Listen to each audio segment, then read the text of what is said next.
All F1 drivers joined the chorus of negativity around the 2026 cars after the first race of the new season in Australia, with Carlos Sainz calling the active aero dangerous, Esteban Ocon describing the racing as painful, and Perez calling it a lot less fun. But the negativity is not universal among those who sit inside of the cockpit. After reigning world champion Lando Norris went on the attack after qualifying, saying it's the worst and it sucks, it's interesting to see more drivers joining, and Max Verstappen in feeling that F1 has made a change for the better with these all new cars. Verstappen and Norris have both had more to say after race 2, with Verstappen calling the race chaos and saying Norris saying the cars are even worse in the race trim, where they clearly seriously underwhelming needing to drive in the high speed sections especially. There are multiple nuanced strands to take to this criticism. It's not like there is just one aspect that's annoying certain drivers, and of course there's good old fashioned element of competitive frustration at play too. After all, any F1 driver who's winning or being relatively successful is going to be more positive than those who are not. Midfield Victor Oliver Bierman even acknowledged that in giving his answers, admitting that fact I finished P7 means I'm happy even if the car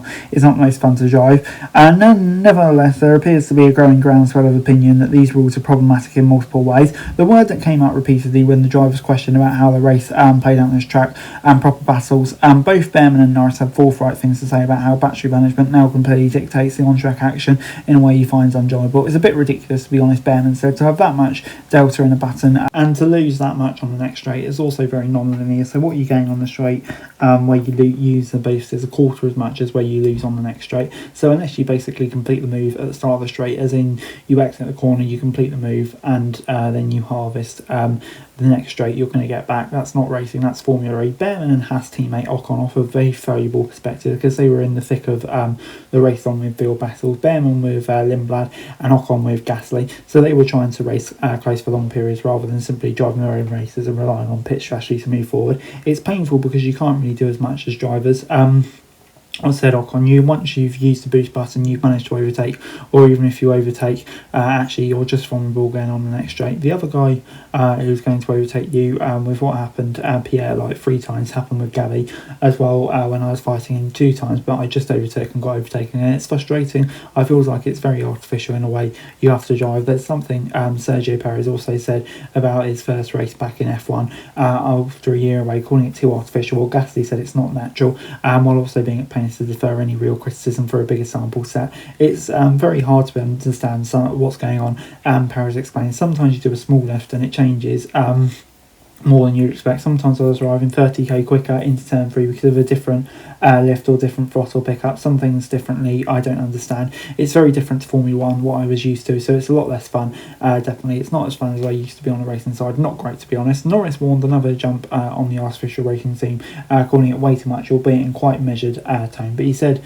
raising concern about safety with the closing speed and what happens if one person suddenly runs out of deployment. It's chaos, you're going to have a big accident, he said. We're just waiting for something to go horribly wrong. That's not a nice position to be on. During what you do, you can have 30, 40, 50 k speed difference, and when someone hits someone, they're going to fly and you're going to go over the fence and you're going to do a lot of damage to yourself and maybe to others, and that's pretty horrible to think about, but there's nothing we can really do about it. It's a shame, it's very artificial depending on what the power unit decides to do randomly. At times you just get overtaken by 5 cars and you can do nothing about it. Sometimes there's nothing we can change about it, so there's no point saying anymore. It's not for me. There's a terrifying near miss at the start with Colapinto somehow avoiding Liam Lawson's stationary racing balls on the grid, but it should be said this is something that could happen in any area of F1 when one car stalls at the start and another comes rapidly from behind unsighted. But for Williams drivers and the GPDA representative Carlos Sainz said there's a wider safety era with the active aero. The biggest worry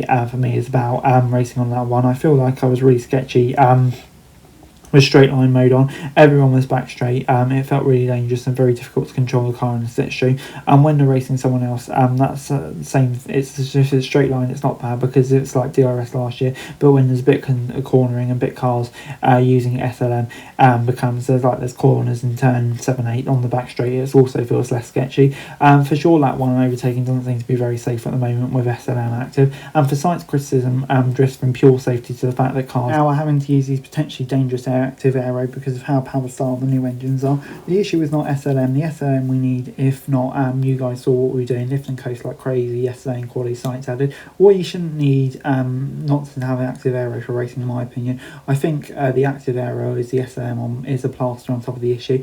And when the engine comes to circuits like these, you have to get energy starved. You end up having to use SLM in places where we shouldn't to protect the thing, the deployment. So when you end up having dangerous situations like we had in lap 1 and racing in general, if you remove SLM, we cannot even race for the deployment, and we have. So we kind of need SLM, but it's a plaster to the solution of an engine formula for me that just doesn't work very well right now. Criticism of the new regs is growing among the 22 drivers, but it's not universal, and perhaps no surprise that George Russell enjoyed it. Everyone's very quick to criticise things. Said Russell, you need to give it a shot. We're 22 drivers, we've got the best cars and the least tyre deg we've had, happiest, and now everyone's moaning. Drivers aren't perfectly happy and everyone called it an amazing race, so you couldn't have it all, and I think we should just give it a few more races and see. The only thing I would request from the FIA is that with the straight move, the front wing doesn't drop as aggressively when we open it. We all had a lot of understeer and I was behind Charles and I was trying to duck out of his slipstream. It was like my front wing wasn't working. Russell's not a lone voice in this positivity, but it's probably fair to say that Mercedes drivers would be very pro change. The Ferrari drivers are quite positive as well, since they're in the mix. The Audi drivers are positive, and then you have Valtteri Bottas, who is just pragmatically happy to be back on the grid and take things for what they are. But even then, there's some nuance. Lewis Hamilton finished off the podium saying he loved it. I thought the race was really fun to drive.